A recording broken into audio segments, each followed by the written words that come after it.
am I? Some of you may know me, some of you don't. The question of who I am is a very complicated topic. For those of you that have listened to Backs on the Bookshelf will know all about that, which I'm not going into today.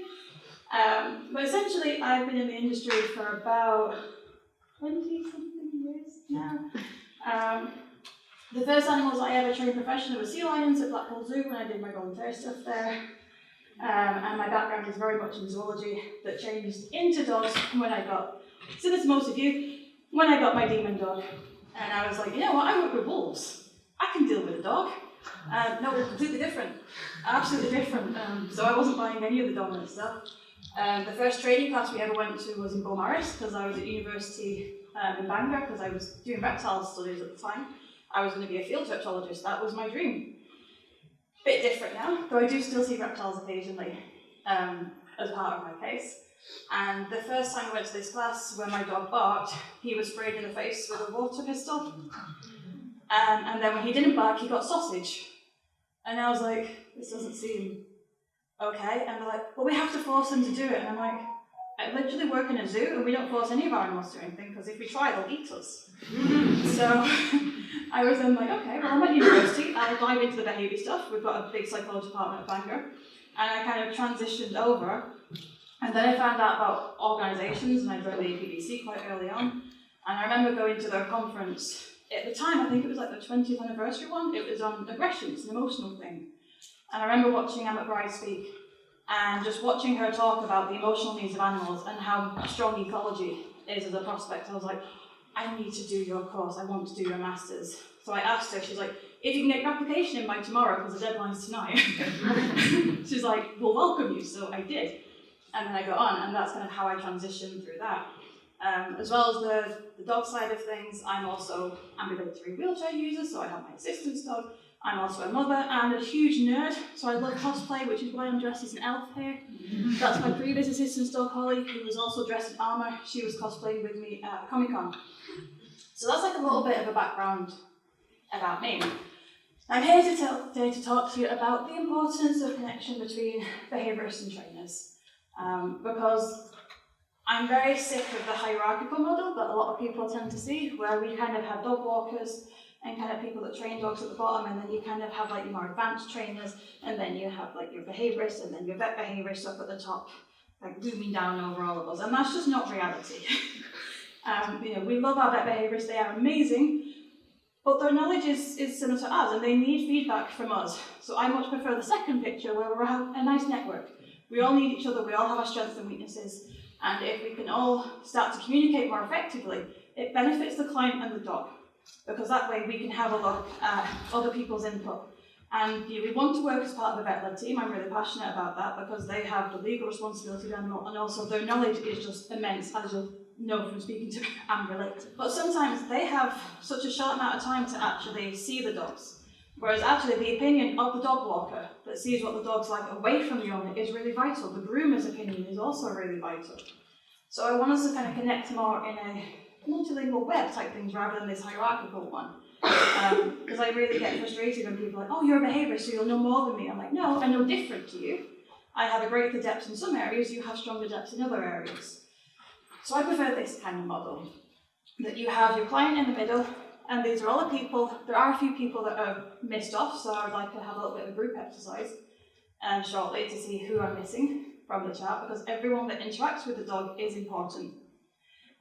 The logos here are everyone that works with me at Control the Meerkat. We have a wonderful little team up north that's kind of spread a little bit throughout the country because we like to share things, we want to learn from each other, and the more you can connect as a team and just interact with the behaviourists in your area, find the trainers, because as clinical behaviourists, yes, we have a lot of knowledge, but a lot of the time we don't have the time to really follow through with a lot of stuff. And if you think of it in terms of the ABTC, we have different roles. So there's people like myself and other members on the team that we would fulfill the CAB role, would fulfill the ATI role. Some of us would probably fulfill the ABT role, but we may not have been assessed for it. And it's trying to figure out where in that role you hit and what each part of the job is, because they're all very separate. So if I'm doing rehabilitation training one-on-one with my clients, how I instruct them, the knowledge that I use there is completely different to what I do in the consultation as a clinical behaviourist. They're very, very different knowledge sets. Neither of them are less. Same thing with a trainer. It might be, actually, this dog needs to go and see a trainer because they need lots of self-control work. They need the basics and the foundations before we can do a lot of the other stuff. And how it's implemented, we all want to work together and really learn and listen so we can do it in the most effective way for that individual. And that's kind of how we work at Control the Meerkat. And the best thing I love about working as a team is we can rant to each other.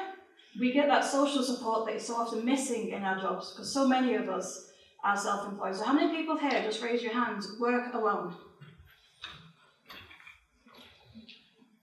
Yeah. Most of us, like, the running of our business is relatively alone. We come back from a day and we'll talk to our partners to vent about clients, and we can offload to a degree, but quite often they don't understand because they don't do the job. And it's trying to find other people that you can connect with that you can then share and start to team up. And if you can start to share and refer to each other, because everyone has their strengths and weaknesses. Even if you are all ATIs or ABTs or CABs, we all still have our favourite breeds, for example. We have our favourite behaviour problems. So niching and knowing where to share that can be really beneficial. It's also really useful just for your own mental health, to be able to have someone that understands everything that you're doing that you can just offload to. Myself and Gemma Stevens, I'm going to name her because she's Nature's Companions up here, is one of the CABs that works with me. And no matter what level you're at, this job will get to you. At some point, you will have dips because the compassion fatigue gets really, really high. You're isolated, you're working with difficult things, and having a team that you can rant and bounce ideas off is really useful. So please put your names on the map that describe, connect with people, and try not to see them too much as competition. So where we're starting with that is it's up to you. There are so many different ways to connect with people. So some of the people that I've connected with, I've done through my love of D&D. For example, so something completely separate to dogs, it's a nerdy thing, and we connect in that way, and that's how we do things. And it's like, oh, actually, you also into dogs, and you do dog training, and then you branch off from there. Other people, it's been a board games thing. Sometimes it's TV shows. When you meet up with people, you could go to a coffee shop if you wanted to, or you could go to an agility thing and do some dog training with your dogs. One of the things that we've also set up is we have a procrastinators, because we all procrastinate with our own dogs, where once every 6 weeks or so, we invite any trainer in that's local to the area or further away if you want to come and join us. It's dead cheap. We use one of the venues that we hire, and we train our own dogs because we never get to train our own dogs properly, and we never get to train them with other trainers. So it's really useful to kind of come up with an idea and go, and that's a nice way of connecting people. If you offer it as a non-judgmental thing of I need space to train my own dogs, I'm going to hire my own venue for a couple of hours, then anyone wants to join me and put some money together to pay for the venue, and then you can have different themes each week. So if you've got someone that specialises in scent work or tricks or assistance dog work or whatever it is, they can kind of run the show for that day, and then you can all have a play around, and you get another trainer that you trust that can then go, you know what, your timing's really bad on that bit, or you keep misclicking, or did you know that the entire time you had your hand in your treat pouch, and you're like, no, you'll see that all the time with me, I'm terrible for that. I will call my clients on it all the time, but I'm constantly faffing with my treat pouch, and they're like, your dog's just staring at the food, I'm like,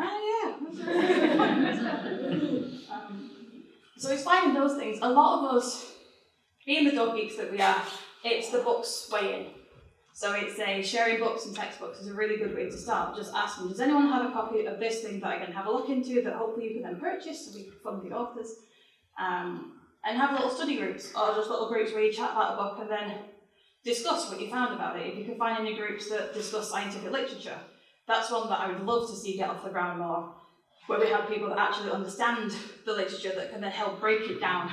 Because some of the science and the stats get really complicated, and I love kind of picking the brains of people and having like little study groups if you can get them, or mention it to people and go, would anyone be interested in a group where every few weeks we pick a study and we actually critically review it, and we have a look at how valued this research is, so we can then start spreading actual information rather than misinformation. That would be really useful. So have a think about the different ways that you could connect with people. Try and find something in common to start off with. If you don't have anything in common, you still have dogs, and you still have science and that side of things. So start to approach people from that kind of angle.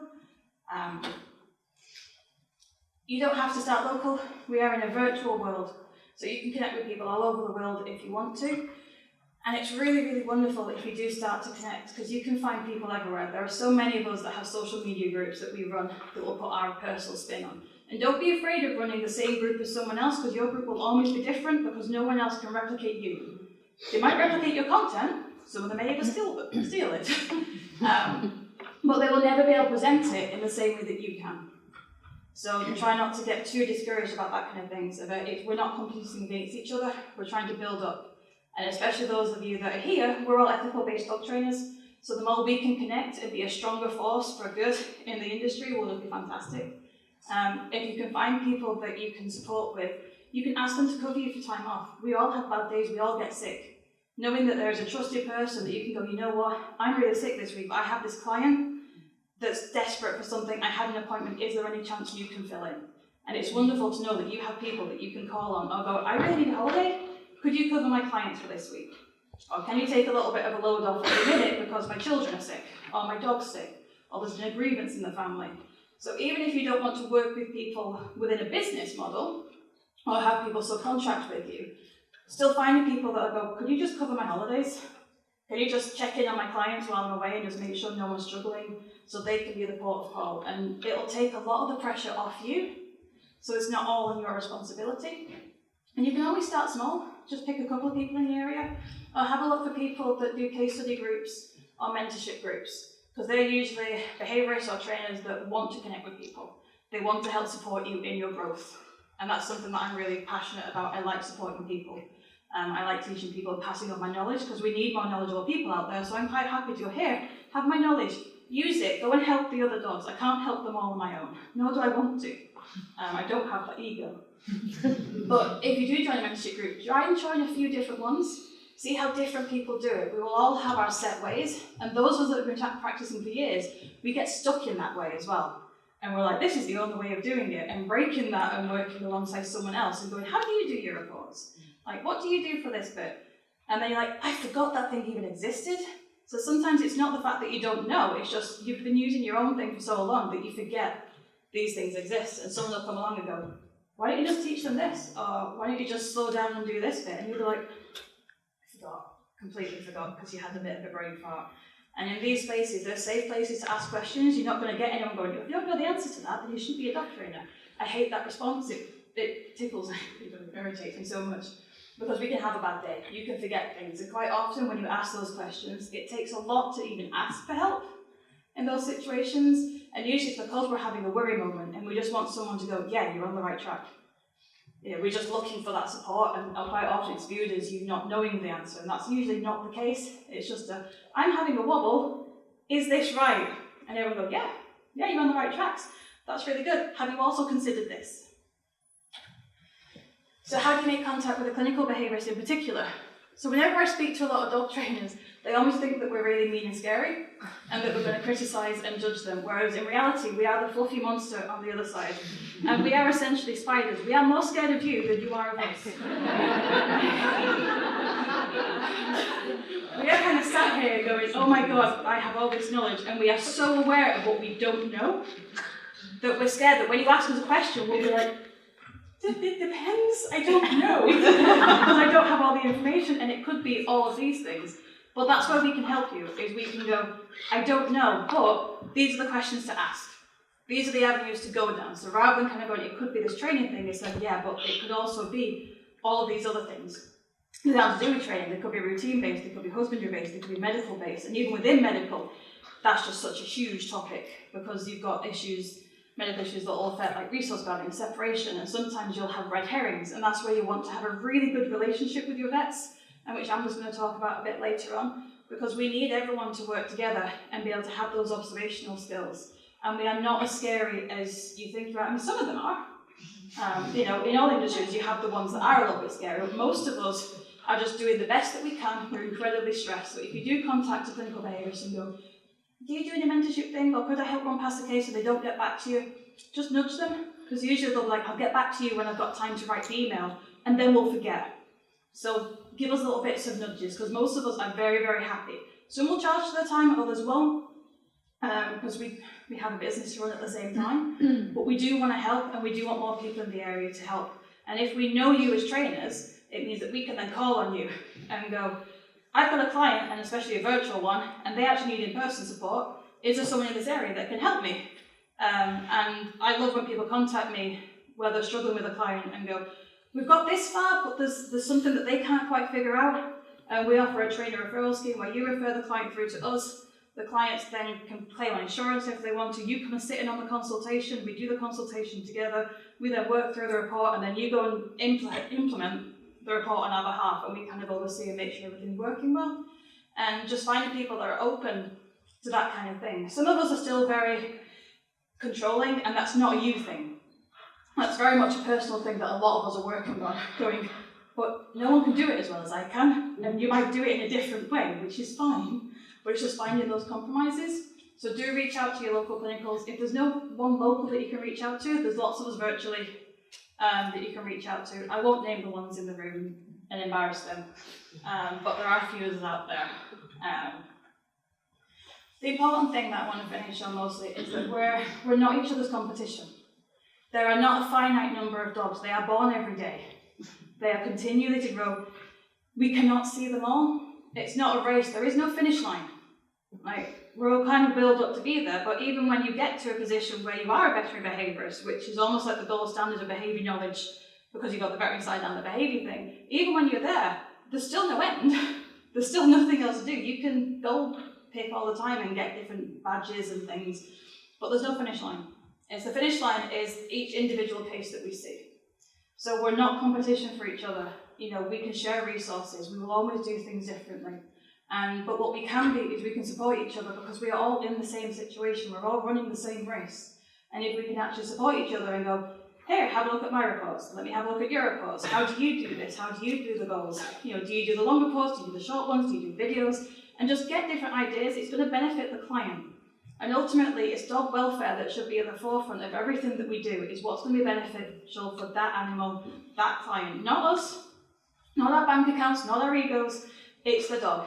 And if we can listen to everyone that's involved with that dog and communicate fairly and effectively with them, we're going to really benefit them, we're going to help them, we're going to have more people that are educated, which means they're going to start looking for particular things when they get a new dog, particularly puppies, and they're going to go, I'm not going to get a puppy from you, because you're not doing all of this stuff. I'm going to get a puppy from you, and then supply and demand will kick in, which will be fabulous, because then all the dogs that end up in rescue will generally be the ones that can be rehomed, because they are generally there through no fault of their own. It's been a family thing or an illness or something else. But the dogs have had a really good stable start, which means that they're easier to rehome, and it'll just be beneficial for everyone. I know that is a pipe dream, but I would like it to be reality at some stage. 50 years or so maybe, but that's kind of like the goal that I always have in mind. Because there are always going to be rescue dogs because people's lives are difficult, but if we can get everyone listening, and the more we work together, and the more we share each other's stuff, so it filters through, because as positive dog trainers, we're very much in an echo chamber. We share each other's stuff all the time, and we see it all the time, but it very rarely gets through to the general public. And unfortunately, the other side of the fence are really, really good at that, because they're all over social media doing stuff, and because they have their before and after videos really, really quickly, it looks so effective, and I understand why people do that. But if we can all connect together and share the same stuff and be a really big, strong voice against it, it'll filter through to the public faster. I'd like to finish off, let's grow together. You know, everyone is winging it to a degree. We're all professionals, we will all have set things to do. You know, but if we grow and we learn together, then we'll all do stuff. No one truly has it together. We may look like we do. There's nothing kind of cement or true within dog training. Everything will depend, and even when we think we know what's going on, we might not, because there's always going to be something that we might miss, and things will change.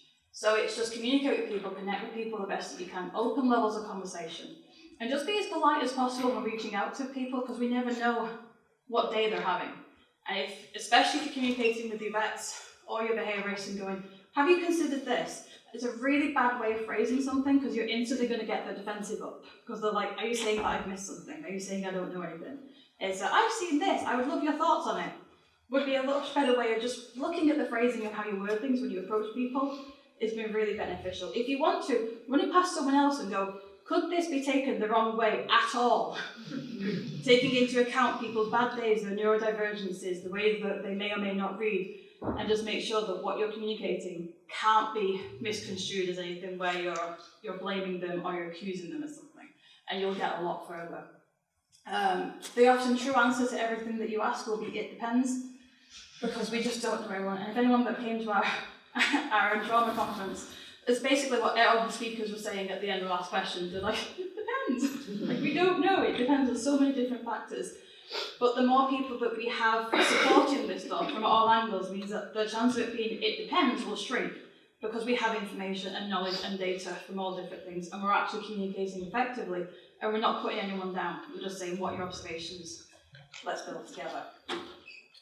And that's everything that I wanted to talk about, which I think I'm on time. You are, yeah. Well done, fabulous. If you want to know more about me, I run Control the Makeout, so eventually Control the Makeout I want to be a platform for pet owners to come to find people that are trauma informed about their dogs. So I want to eventually have a list of trainers everywhere. We're building up slowly to find ways of assessing people and doing that. We do have mentoring and coaching thing. Gemma Stephen, clinical behaviourist, also helped support me with that if she wants to put her hand up and say hi. So we do that together, and it's not a formal one. We don't kind of sit there and go, this is best practice, or we must do best practice. We're very much like we aim for best practice, this is how to do it in that way, but in reality, it depends. And we do bits of community support and things as well. So that is me, and I hope you've enjoyed this presentation.